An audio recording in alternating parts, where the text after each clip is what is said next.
Assalamualaikum warahmatullahi wabarakatuh. Untuk video kita kali ini kita akan membahas tentang materi hukum Newton. Seperti yang kita ketahui bahwa hukum Newton ini terbagi 3 macam.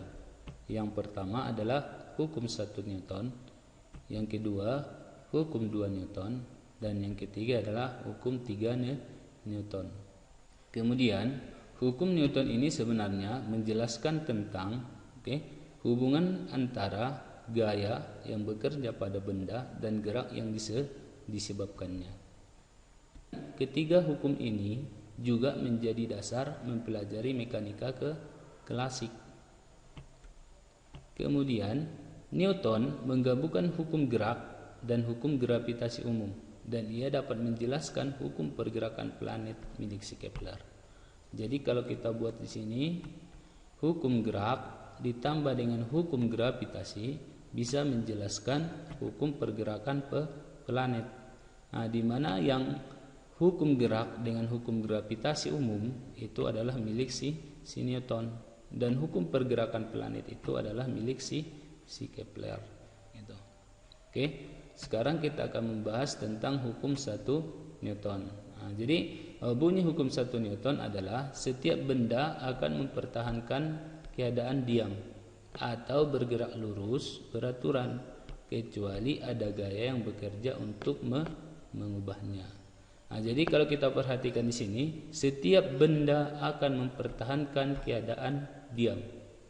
Jadi kalau kita contohkan misalnya, ketika supir menginjak pedal gas pertama kali, harusnya badan kita ikut condong ke depan.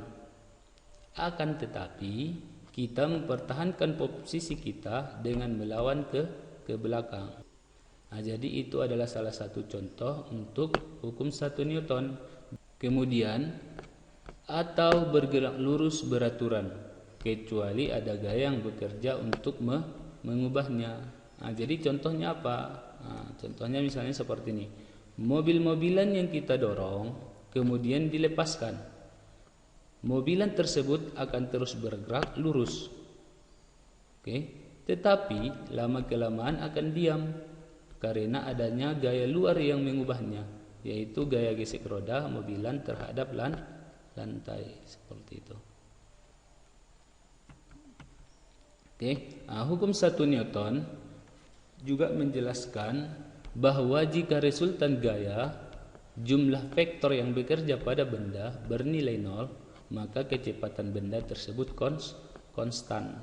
Jadi kalau kecepatannya konstan berarti percepatannya 0. Jadi kalau kita buat persamaan, sigma F sama dengan 0.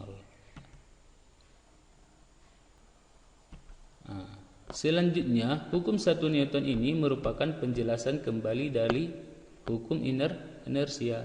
Jadi orang sering mengatakan hukum 1 Newton itu dengan hukum inersia, atau bahasanya mungkin hukum kelembaban, atau mungkin hukum kemalasan. Jadi hukum inersia ini sebenarnya yang dikemukakan oleh si Galileo. Katanya untuk mempertahankan kecepatan tidak diperlukan gaya. Karena gaya pada benda akan menimbulkan perubahan kecepatan. Jadi perubahan kecepatan itu dikatakan percepatan atau perlambatan.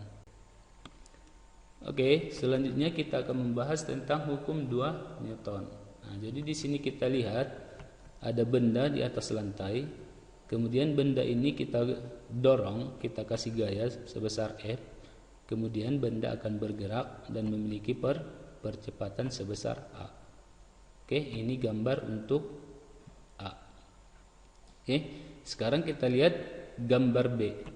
Di sini ada lantai. Di atas lantai ada kita taruh benda, kemudian kita kasih gaya sebesar F. Akibat dari dorongan gaya, maka akan timbul percepatan sebesar A. Ini untuk gambar B. Kedua benda diberikan gaya yang sama sebesar F. Jadi gayanya benda A dengan benda B sama. Kemudian kalau kita perhatikan, massa A dengan massa B berbeda, di mana massa A lebih kecil dibanding dengan massa B. Terus kedua massa ini tadi katanya diberikan oleh gaya yang sama besar.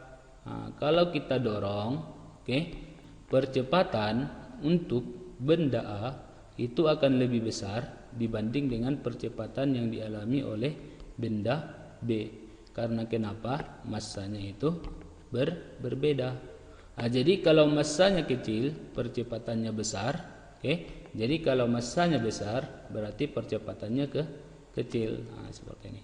Jika massanya kecil, percepatannya besar, itu adalah gambar A. Jika massanya besar, percepatannya kecil, berarti gambar B. Berarti dapat diartikan bahwa percepatan atau A berbanding terbalik dengan massa atau M. Jadi kalau kita buat A berbanding terbalik dengan massa. Selanjutnya kalau kita perhatikan percepatan A berbanding lurus dengan gaya F. Kalau kita buat A sebanding dengan F. Jadi kesimpulan yang kita tarik adalah percepatan berbanding lurus dengan gaya dan berbanding terbalik dengan massa. Jadi kalau kita buat secara matematis berarti A sama dengan F per M. Jadi ini kita kasih kotak. Selanjutnya kita akan membahas tentang bunyi hukum 2 Newton. Bunyi hukum kedua Newton adalah perubahan dari gerak selalu berbanding lurus terhadap gaya yang dihasilkan atau bekerja dan memiliki arah yang sama dengan garis normal dari titik singgung gaya benda. Kalau kita perhatikan di sini, perubahan dari gerak selalu berbanding lurus terhadap siapa? Terhadap gaya. Perubahan ini sebenarnya perubahan apa?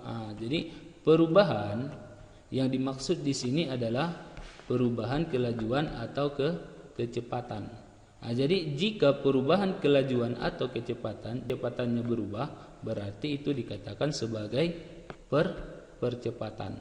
Jadi perubahan kecepatan tiap satuan waktu disebut percepatan. Jadi perubahan yang dimaksud di sini adalah percepatan. Berarti percepatan dari gerak selalu berbanding lurus terhadap gaya seperti yang kita pelajari yang tadi, bahwa percepatan itu selalu berbanding lurus dengan gaya, dan memiliki arah yang sama dengan garis normal. Garis normal nanti akan kita pelajari untuk mempelajari tentang jenis-jenis gaya seperti itu.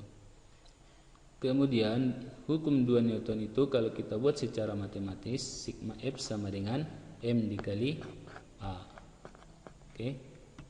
Ini kita kasih kotak. Kemudian kita akan menjelaskan tentang hukum 3 Newton. Jadi hukum 3 Newton itu sebenarnya yang kita kenal adalah aksi reaksi. Untuk lebih jelasnya di sini kita lihat benda apapun yang menekan atau menarik benda lain pasti akan mengalami tekanan balik atau tarikan yang sama dari benda yang ditekan atau ditarik.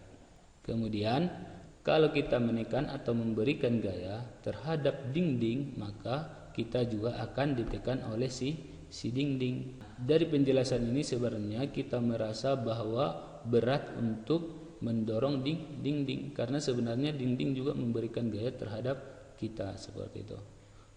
Kemudian hukum 3 Newton ini menjelaskan tidak ada gaya yang bekerja pada satu benda. Secara sederhana, sebuah gaya selalu bekerja pada sepasang benda dan tidak pernah hanya pada satu benda. Contohnya, jika benda A mengerjakan gaya pada benda B dengan gaya yang sama, benda B juga akan memberikan gaya terhadap benda A secara bersamaan tetapi arahnya berlawanan.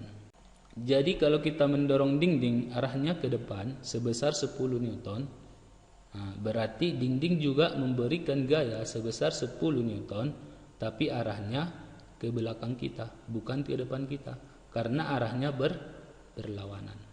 Kemudian bunyi hukum 3 Newton, untuk setiap aksi selalu ada reaksi yang sama besar dan berlawanan arah.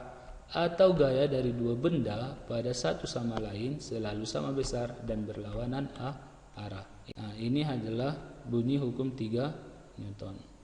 Kemudian kalau kita buat secara matematis, berarti sigma F aksi itu sama dengan min sigma F reaksi. Oke, kita kasih kotak. Oke. Untuk min yang ada di reaksi, itu menunjukkan bahwa arahnya berlawanan arah seperti itu.